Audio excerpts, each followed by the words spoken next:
حضرت ابو ہریرہ کہتے ہیں رسول اللہ صلی اللہ علیہ وسلم نے فرمایا تم سے پہلی امتوں میں الہامی لوگ ہوا کرتے تھے، اگر میری امت میں کوئی شخص الہامی ہوتا تو وہ عمر ہوتا۔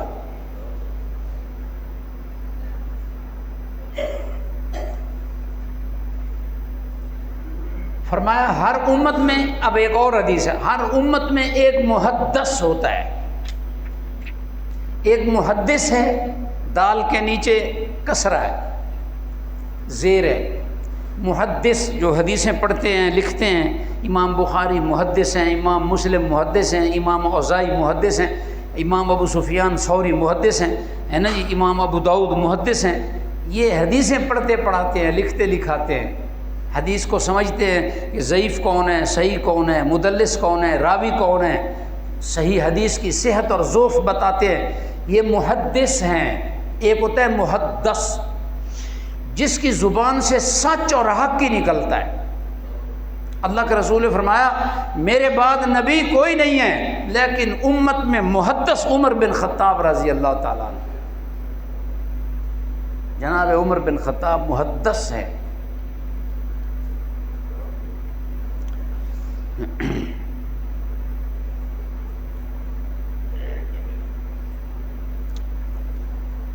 حضرت عمر رضی اللہ تعالیٰ عنہ نبی پاک صلی اللہ علیہ وسلم کے گھر میں داخل ہوئے،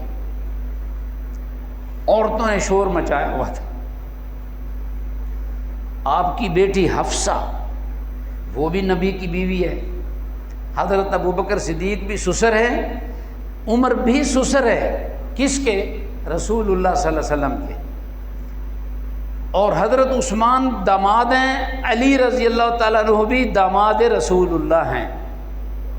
میں نے دو داماد بتائے، دو سسر بتائے۔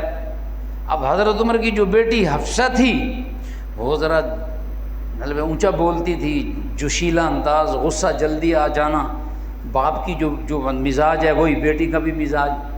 تو کئی عورتوں نے بمائے آپ کی بیٹی، حضرت عمر کی بیٹی اور نبی صلی اللہ علیہ وسلم کی اور بیویوں نے ایک کوہرام اور ایک شور مچایا ہوا ہے گھر میں، یہ لے دو، یہ مسئلہ میں توجہ ہی نہیں ہے، تم نے ہمیں خیال ہی نہیں کیا، ہمیں یہ ہے، بڑی غربت کے دن تو بڑے دیکھ لیے، اب غنیمتیں آ رہی ہیں۔ حضرت عمر رضی اللہ تعالیٰ عنہ کہنا جا کے ماحول کو دیکھا تو تھوڑا سا سمجھایا، ڈانٹا، اپنی بیٹی کو یہاں سے پکڑ لیا۔ اس کے بعد پھر عورتیں بالکل پردے کے پیچھے چلی گئیں اور بالکل خاموشی ہو گئی، سناٹا چھا گیا، اب کوئی آواز نہیں ہے۔ اللہ کے رسول نے فرمایا عمر کمال ہے، یہ ماحول بن گیا ہے۔ حضرت عمر نے کہا اللہ کے رسول آپ موجود تھے تو شور مچا ہوا تھا۔ فرمایا میں ذرا نرم مزاج کا ہوں، میری طبیعت میں حلم ہے، برداشت ہے، صبر ہے، ٹھنڈا مزاج ہے، اور آپ کا معاملہ تو یہ ہے کہ جس گلی سے تم گزرتے ہو وہاں سے شیطان بھی راستہ چینج کر جاتا ہے۔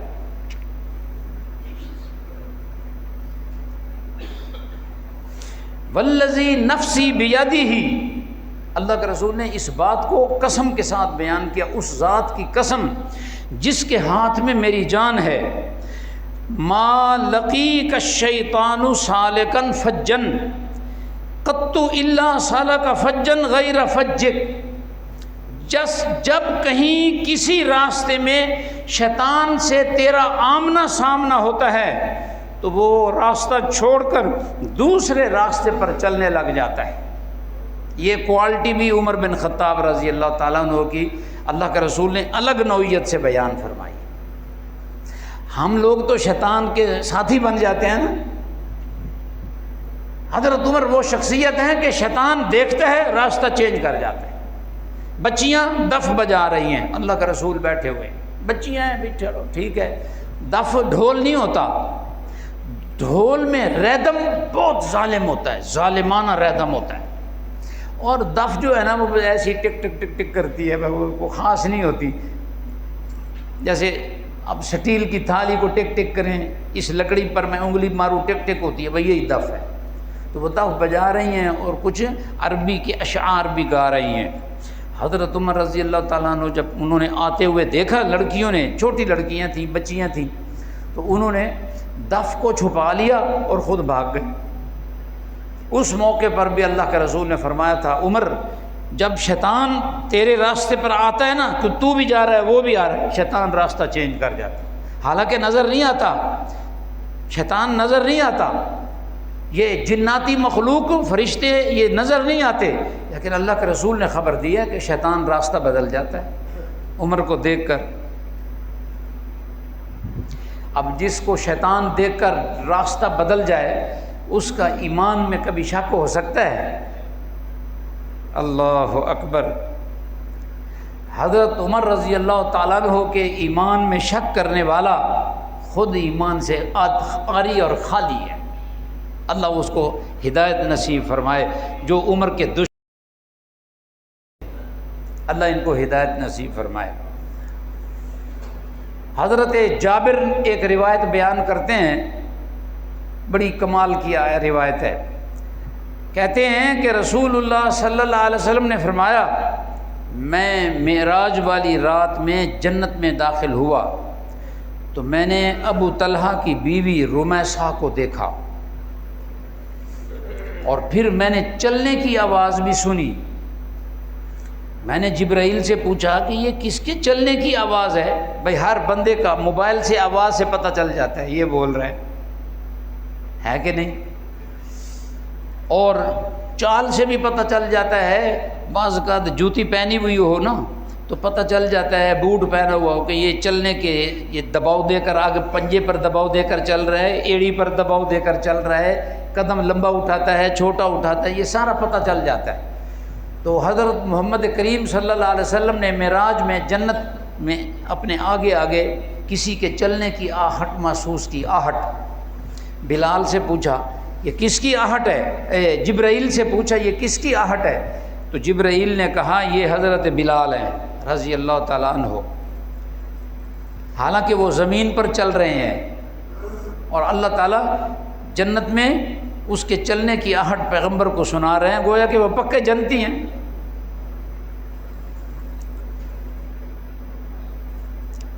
اب اسی حدیث کا تیسرا ٹکڑا، رسول اللہ صلی اللہ علیہ وسلم کہتے ہیں میں پھر ایک اور محل میں داخل ہوا، جنت کے اندر ایک محل تھا، بڑا بڑا ولا تھا، میں اس میں داخل ہوا، اس کے صحن میں ایک دوشیزہ تھی، ایک بچی ہوتی ہے، ایک بوڑھی عورت ہوتی ہے، ادھکھڑ ادھیڑ عمر کی، اور ایک دوشیزہ ہوتی ہے جنگ جوان۔ میں نے جبرائیل سے پوچھا یہ محل کس کے لیے ہے؟ جنتیوں نے بتایا کہ یہ محل جناب عمر بن خطاب رضی اللہ تعالیٰ عنہ کا ہے۔ اللہ کے رسول کہتے ہیں میں نے چاہا، میرے دل میں یہ خواہش پیدا ہوئی کہ میں اندر چلا جاؤں اور پھر اس کو اچھی طرح سے دیکھوں، لیکن اے عمر تیری غیرت مجھے یاد آ گئی کہ عمر تو بڑا غیرت والا ہے۔ اللہ کے رسول سے حضرت عمر کہنے لگے اللہ کے رسول یہ غیرت اور بغیرتی کے مسئلے ہم نے آپ سے سیکھے، شریعت والی غیرت کون سی ہے اور ایک رواجی اور قومی غیرت کون سی ہے، یہ تو ہم نے آپ سے سیکھا ہے۔ پردے کے احکام ہم نے آپ سے سیکھے ہیں، بہن کا مقام، بیٹی کا مقام، بھانجی کا مقام، بھتیجی کا مقام، یہ مسائل سارے یہ دین ہم نے آپ سے سیکھا ہے، تو آپ ہمارے تو باپ بھی ہو، استاد بھی ہو اور روحانی فادر بھی ہو، تو آپ چلے جاتے، مجھے کوئی اعتراض نہیں تھا۔ یہ حضرت عمر کہہ رہے ہیں میرے ماں باپ آپ پر قربان ہوں، تعجب ہے کیا میں اے میرے پیغمبر میں آپ کے محل میں، میرے محل میں داخل ہونے پر میں آپ کو غیرت دکھاتا؟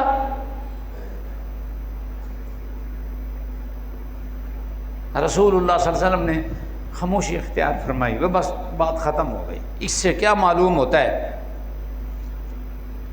حضرت عمر رضی اللہ تعالیٰ عنہ پردے کے حوالے سے، گھر کی عورتوں کے حوالے سے اور ان کے مسائل سے انتہائی غیرت مند تھے، حتیٰ کہ رسول اللہ صلی اللہ علیہ وسلم نے آپ کی اس غیرت کو ملحوظ رکھا. اور ایک بات اور بھی پتہ چلی کہ عمر رضی اللہ تعالیٰ عنہ کے لیے جنت میں اس وقت سے محل تیار ہے جب آپ ابھی زمین پر زندگی گزار رہے ہیں. معراج میں اللہ کے رسول محل دیکھ آئے ہیں. عمر زندہ ہے، زمین پر ہے، اللہ نے جنت میں محل بنا دیا ہے اسے. فرشتوں کی ڈیوٹی لگائی، اس کو مزین رکھو، ریلویٹ کرتے رہو.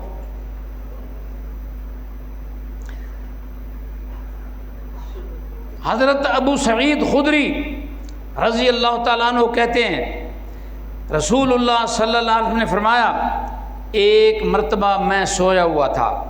یہ نیند کون کر رہے ہیں؟ رسول اللہ صلی اللہ علیہ وسلم، اللہ کے رسول سوئے ہوئے ہیں. میں نے دیکھا کہ کچھ لوگوں کو مجھ پر پیش کیا گیا ہے اور انہوں نے قمیض پہن رکھی ہے. کسی کا قمیض اس کے سینے تک ہے، کسی کا قمیض ناف تک ہے، کسی کا قمیض اس سے نیچے ہے. پھر اچانک مجھ پر حضرت عمر پیش کیے گئے. خواب ہے، یہ خواب دیکھ رہے ہیں. حضرت عمر بھی سامنے آئے خواب میں. تو ان کو تو وہ قمیض کو کھینچتے تھے، اپنی قمیض کو کھینچتے تھے. صحابہ کرام نے دریافت کیا اللہ کے رسول یہ جو آپ نے خواب دیکھا ہے اس کی تعبیر کیا ہے؟ تو اللہ کے رسول نے فرمایا اس کی تعبیر دین ہے، یعنی ان کے دور میں اسلام کو غلبہ حاصل ہوگا.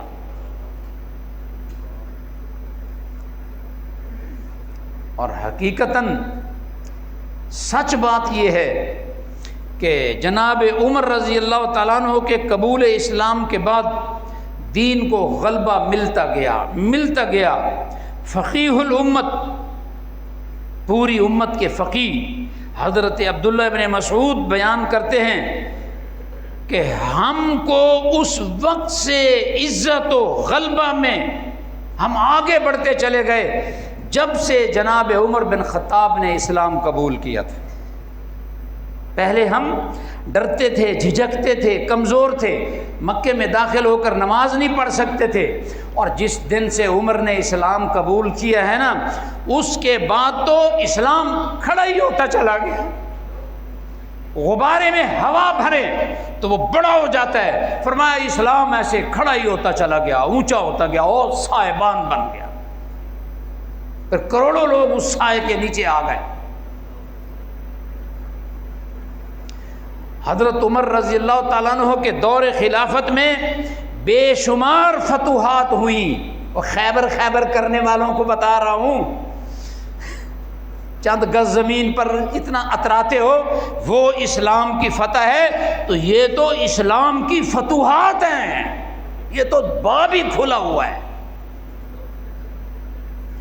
ہماری مجبوری ہے ہم گالیاں دینا نہیں سیکھے. اہل بیت کا اکرام اور عزت، جناب علی رضی اللہ تعالیٰ عنہ کی عزت یہ ہمارے ذمے ہے. تم گالیاں دیتے ہو، ہم گالیاں دینے والے نہیں ہیں، یہی ہماری مجبوری ہے. اور اللہ کے رسول نے فرمایا تھا علی تیری محبت میں ایک لشکر میری امت کا جہنم میں جائے گا اور تیری محبت میں بھی ایک گروہ جہنم میں جائے گا. محبت میں بھی جہنم اور دشمنی میں بھی جہنم. اور علی تو رول ماڈل ہے، مومن کامل ہے، عشرہ مبشرہ میں سے ہے، اہل جنت میں سے ہے. عزت و اکرام تو ضروری ہے، ان کا بھی دفاع کرنا ہے اور ابو بکر و عمر کا بھی دفاع کرنا ہے، تمام صحابہ کا اور صحابیات کا دفاع کرنا ہے. اور ان کو گالی دینا اپنا آخرت برباد کرنے کے مترادف ہے. فرمایا لا تسبوا اصحابی، میرے صحابہ کو برا نہ کہنا. والذی نفسی بیدہ، اور مجھے اس پیدا کرنے والے رب کی قسم ہے، یہ پیغمبر کہہ رہے ہیں، فرمایا بعد میں آنے والے احد پہاڑ جتنا سونا اللہ کے راستے میں خرچ کر دے، اور میرا صحابی ایک لپ آٹا اللہ کے راستے میں خرچ کر دے، فرمایا اللہ کو یہ ایک لپ آٹا زیادہ پیارا ہے تمہارے سونے کے پہاڑ خرچ کرنے سے۔ لا تسبوا اصحابی۔ یہ سب ہیرو ہیں۔ یہ پیغمبر صلی اللہ علیہ وسلم نے ایک نرسری تیار کی تھی،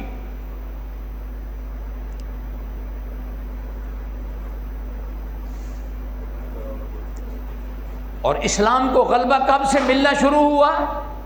جب سے عمر بن خطاب نے اسلام قبول کیا، اور آپ کے دور خلافت میں ایک ٹکڑا نہیں بے شمار فتوحات ہوئیں، مسلمانوں پر اللہ کی زمین وسیع ہوتی چلی گئی، یہود و نصارہ اور مشرکین اور مجوسی ذلیل و رسوا ہوتے چلے گئے۔ یہ دیکھا ہے درندے، ان میں ایمان ہے نہیں، کفر ہی کفر بھرا ہوا ہے۔ پرندوں کے حقوق ہیں جی، اور جانوروں کے حقوق اور انسانوں کے حقوق، وہ بکواس کرنے والی عورتیں اب نظر نہیں آئیں گی، میرا جسم میری مرضی۔ یہ فلسطین میں مسلمانوں کے بچوں کو درندگی کے ساتھ ذبح کیا جا رہا ہے، بم مارے جا رہے ہیں، سب آنٹیاں غائب ہیں، بدماش آنٹیاں غائب ہیں۔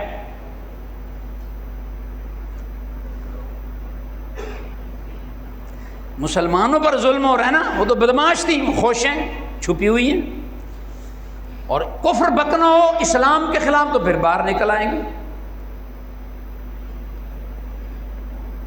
اور عمر رضی اللہ تعالیٰ عنہ کے دور میں یہود، عیسائی، مشرکین، مجوسی، آگ پرست ذلیل و رسوا ہوتے گئے، حتیٰ کہ حضرت عمر رضی اللہ تعالیٰ عنہ اپنے دور خلافت میں کسی یہودی اور کسی عیسائی کو ایک منشی یا کلرک بھرتی کرنے کی بھی اجازت نہیں دیتے تھے۔ ہم تو بیٹیوں کے رشتے دے دیتے ہیں مشرکین کو، 10 تولے سونا دے، دبئی میں اس کا بزنس ہو، بس ٹھیک ہے رشتہ لے جائے۔ اور عمر رضی اللہ تعالیٰ عنہ کسی یہودی اور عیسائی اور مجوسی کو، یہ علاقے کے گورنر مقرر تھے نا مسلمان صحابہ تابعین، فرمایا ان کو گورنر کو اجازت نہیں تھی کہ کسی کافر کو منشی اور کلرک بھرتی کرو اور ان سے تم حساب کتاب لکھواؤ، نہیں۔ اور بعض گورنر نے کہا ہم نے پیسے دینے ہیں، مزدوری لینی ہے۔ حضرت عمر نے کہا یہ مسلمانوں کے راز کے مسائل ہیں، ان کو یہاں بھی نہیں کرنا ہے، چھٹی کرا دو ان کو۔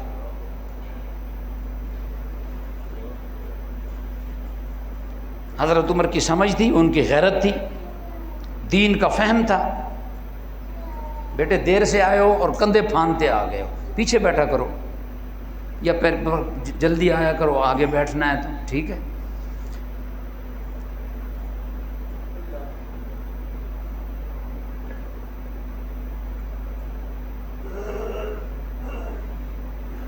حضرت ابن عمر، اب وہ تو چولا تھا، کسی کا چولا یہاں تک، کسی کا یہاں تک، کسی کا یہاں تک۔ حضرت عمر کا چولا لمبا تھا اور کھینچ رہے تھے، چولے کو کھینچ رہے تھے۔ صحابہ نے تعبیر پوچھی تو فرمایا اس سے اسلام کا غلبہ اور خلافت اور حدود سلطنت اسلامیہ کی وسعت مراد ہے، یہی تعبیر بتائی نا۔ اب ایک اور خواب سنیں۔ حضرت ابن عمر کہتے ہیں کہ رسول اللہ صلی اللہ علیہ وسلم سے میں نے سنا، آپ نے فرمایا ایک دفعہ کا ذکر ہے کہ میں سو رہا تھا، مجھے خواب میں دودھ کا پیالہ دیا گیا۔ اللہ کے رسول نیند میں ہیں اور خواب میں دیکھ رہے ہیں کہ پیالہ پیش کیا گیا، پیالے میں دودھ ہے۔ اللہ کے رسول کہتے ہیں میں نے اسے پیا، حتیٰ کہ میں نے محسوس کیا کہ دودھ کی سیرابی میرے ہاتھوں کے ناخنوں سے نکل رہی ہے۔ یعنی اتنا مزہ آیا، اتنا جان اور طاقت اور انرجی ملی۔ میں نے دودھ پیتا گیا اور اور صحت بڑھتی گئی اور پھر مزہ آتا گیا، حتیٰ کہ اس کی سیرابی میرے ناخنوں کے نیچے سے نکلنا محسوس ہوئی کہ میں یہاں تک سیراب ہو گیا۔ پھر میں نے بقیہ دودھ جناب عمر رضی اللہ تعالیٰ عنہ کو دے دیا، خواب میں دیکھ رہے ہیں، بچا ہوا دودھ کس کو دے دیا؟ جناب عمر بن خطاب کو دے دیا۔ صحابہ نے کہا اللہ کے رسول آپ نے خواب تو دیکھا، یہ خواب کی مجلس کب لگتی تھی؟ صبح کی نماز کے بعد، صبح کی نماز کے بعد۔ ہماری تو آنکھیں نہیں کھلتی، اللہ شیطان پیشاب کر دیتا ہے منہ پر بھی، کانوں میں بھی، آنکھ میں بھی، اور پھر وہ نکل جاتا ہے، کہتا ہے کامیاب ہو گیا ہوں، نماز تو پڑھ نہیں رہے نا، یہ کس کھاتے کے دیندار ہے بھائی؟ مضبوطی دین کی مضبوطی تو استقامت دین تو ہے ہی نہیں۔ اوئے ہوئے ان الذین قالوا ربنا اللہ، جو ایک دفعہ یہ کہہ دے کہ میرا رب اللہ ہے، یعنی دین میں داخل ہو گیا ہے، ثم استقاموا، اب پھر مضبوط ہو کر کھڑا ہو جائے، تتنزل علیہم الملائکہ، اللہ اس پر فرشتے بھیجتے ہیں۔ کب؟ جب وہ مرنے لگتا ہے، اور اس کو فرشتے تسلی دیتے ہیں، اللہ تخافوا ولا تحزنوا، گھبراؤ نہیں، آخرت کے معاملے میں بھی پریشانی نہیں لینی، وَأُبْشِرُوا بِالْجَنَّةِ، اللہ نے جنت کی بہشتیں تم جیسے لوگوں کے لیے تیار کی۔ اللہ ابو جہل کو تھوڑے بھیجے گا، یہ جو فلسطین میں یہودی مار رہے ہیں، اللہ ان کو جنت تھوڑی دے گا، اللہ تم جیسے لوگوں کو جنت دے گا جنہوں نے دین پر استقامت کا مظاہرہ کیا۔